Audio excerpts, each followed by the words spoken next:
Alright, friends, here we go with our next lesson on the music of Australia. We're going to learn about an Australian folk genre called the Bush Ballad. The Bush Ballad was a song that used a style of poetry with folk music that depicts the life, characters, and scenery of the Australian bush. Bush Ballad typically employs straightforward rhyme structure, a narrative story, and often leads to one action and adventure. So before we can dive into how the Bush Ballad works, we gotta learn a little bit about rhyme scheme. So we're gonna watch a little bit about how rhyme scheme works. Rolling.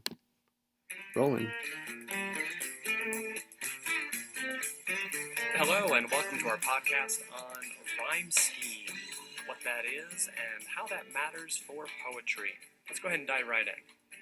First off, let's define what rhyme is. This is when we have words that sound the same. Nothing really special there, but basically, if you have words that sound the same, usually in their last syllable, then you have words that rhyme. Now, oftentimes in poetry, we see the ends of lines tend to rhyme. But that's not always the case. So just because there are words at the end doesn't mean they have to rhyme, doesn't mean they should rhyme, but we oftentimes see them there. Anyway, words like cat, hat, and mat all rhyme. Ham, Sam I am, and ram all rhyme. Box, fox, and socks. And so you can see there that even though they may be spelled differently, they sound the same, and therefore they are called perfect rhymes. Now, since we are the writers of our poetry, we are the masters of our own domain, so to speak, we do have some freedoms to play with words. We can make up words, we can adjust them, we can pronounce them slightly differently in order to get them to rhyme, if we would like. There are pairs of words, though, that don't have exactly perfect rhyme, and those are ones that come close, that might need to be elongated or changed a little bit in pronunciation, and we call those near rhymes or slant rhymes. They sound close, but they're not exact, so they are slant rhymes.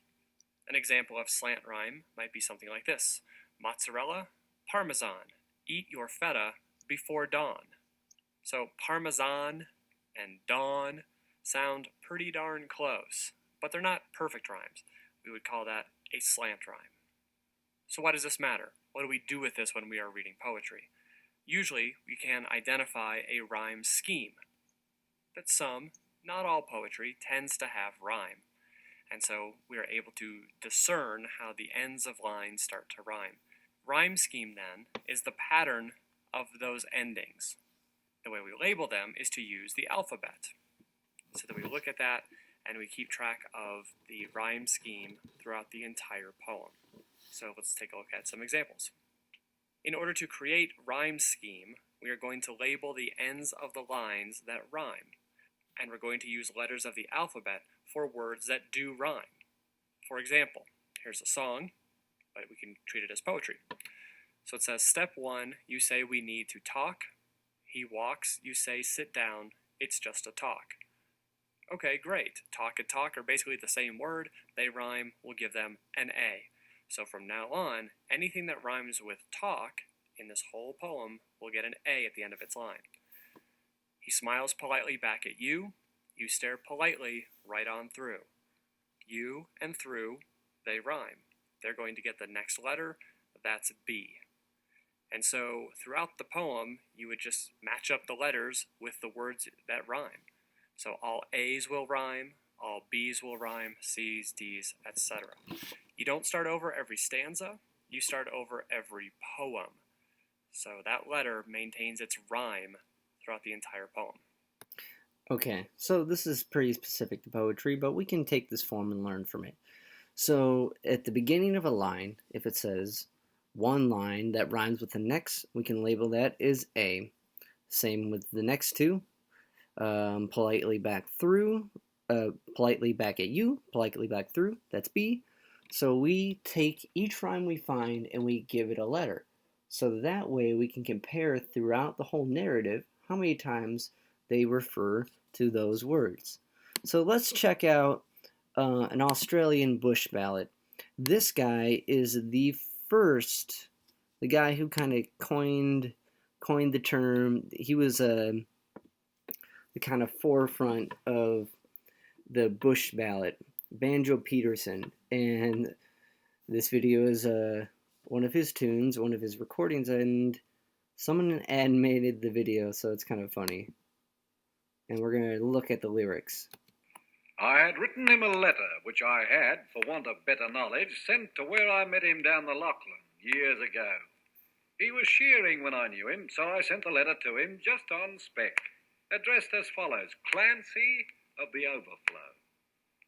And an answer came directed in a writing unexpected, and I think the same was written with a thumbnail dipped in tar. 'Twas his shearing mate who wrote it, and verbatim I will quote it. Clancy's gone to Queensland droving, and we don't know where he are. In my wild erratic fancy, visions come to me of Clancy, gone a-droving down the Cooper, where the western drovers go. As the stock are slowly stringing, Clancy rides behind them, singing, for the drover's life has pleasures that the townsfolk never know.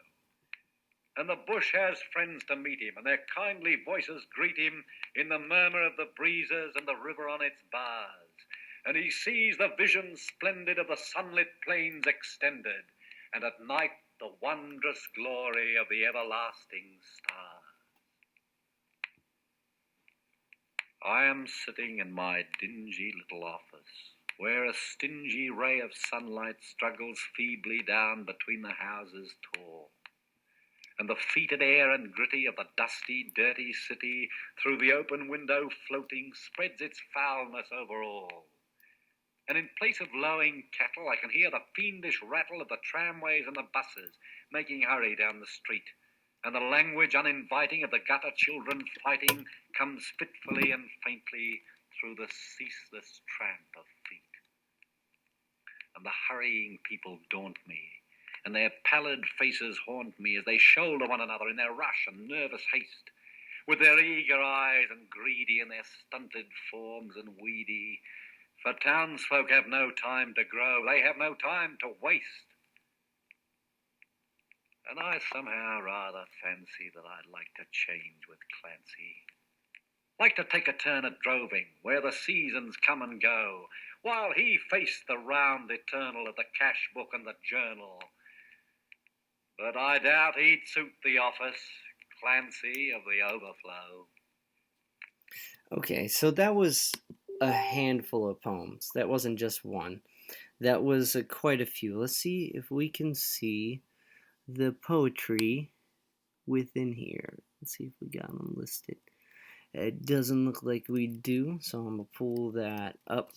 We're going to take a quick pause while I bring that up, and we'll do some meter analysis.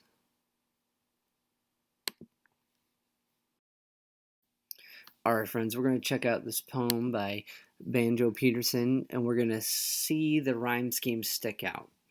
So, there is waving grass in the breeze, and the song in the air, the murmur of marmored beads toiled everywhere.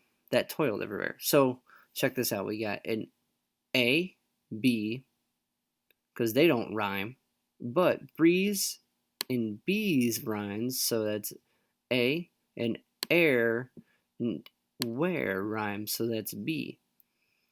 And if we kept going, we would see, so we got breeze, bees, air, where, and it keeps going. Spring, sing, stock, flock, tracks, axe. So it would be an A, B, A, B. Even though they're different words, the scheme is still the same. The structure is still the same all the way down. Alright friends, let's take a look about how that fits into the music, because that wasn't really quite musical. It was more of an example of the written verse of it. So this is, eventually those poems got set to music.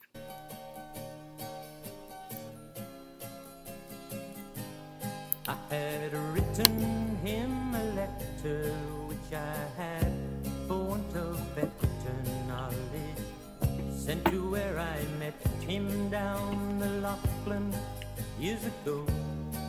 He was shearing when I knew him, so I sent the letter to him, just on spec, addressed as follows: Clancy of the Overflow. And an answer came directed in a writing unexpected, and I think the same was written with a thumbnail dipped in tar. 'Twas a shearing maid who wrote it, and verbatim I will quote it: Clancy's gone to Queensland roving, and we don't know where he are. Alright, friends, so that's just a quick kind of modern version of a bush ballad. So what we hear in here is some instruments we've heard from other places. We hear mandolin, we hear a flute, which where do we hear those?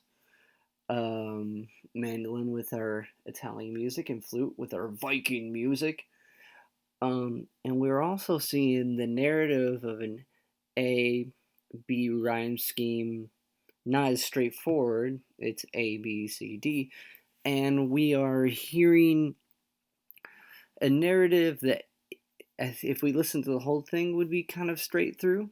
So, like we laid out in the bush ballad rules, it's simple rhyme scheme with a simple action. But being that this is modern, there's a more of a modern twist to it. But alright, friends, so that's a intro into Australian folk. We are going to go the complete opposite for the next lesson. We are going to look at Australian rock and roll, which is my favorite because there is a ton of amazing Australian rock bands. Alright, friends, see you at the next one.